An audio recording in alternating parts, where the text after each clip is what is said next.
Hey, what up, boss? This is Jordan. Jordan, how's it going, man? It's chill, man. What's good? Nothing much. What's on your mind? I was just wondering, man. Like, I've been seeing everywhere, all over Twitter. There's this thing with. I was wondering, what could we do to get more black people and people of color into progressivism and into leftism, things like that, because I keep seeing these people, these moderates on Twitter, this dudes like Marcus Johnson, that Imani Gandhi, people like that just spend all Yeah, day yeah, trashing Bernie people, all the punching lefts and all this bullshit. yeah. And Ah, I was just wondering, what could we do to bring more people of color into the fold? yeah. Sounds good. Actually, man, great question. I'll be glad to answer that. So, if- you know, let's start here. Twitter is this weird world, right? Twitter is a very loud, noisy place, and sometimes you get the impression that this is the opinion of what's happening in the main, in the greater society, right? The larger, the population versus the sample. Twitter is really not even a representative sample of what happens in the population. And I say that to say that sometimes we look at the echo chambers and the messaging and everything that goes on Twitter, and we respond with this. It makes you feel as though the conversations happening online are the same type of conversations that are happening in the real world. They're not. I'm learning this more and more.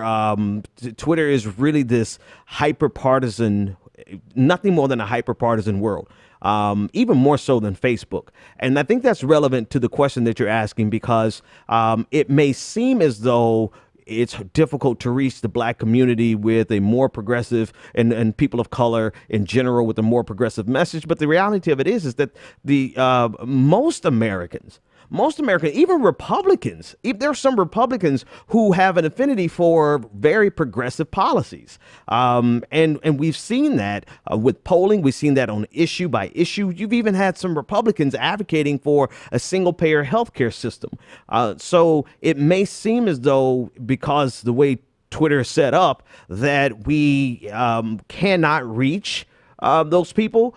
But in reality, we really can. And so you just kind of have to take the good with the bad, right? The Twitter, so not to make it all about Twitter, but I think it does Twitter really does, social media in general really does give you a misrepresentation of what reality is. Now, to answer your question more specifically, here's some things that have to happen.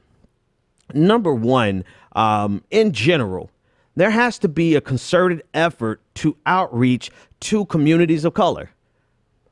100%. Like you cannot. And wait. And before I finish that thought, let me back up.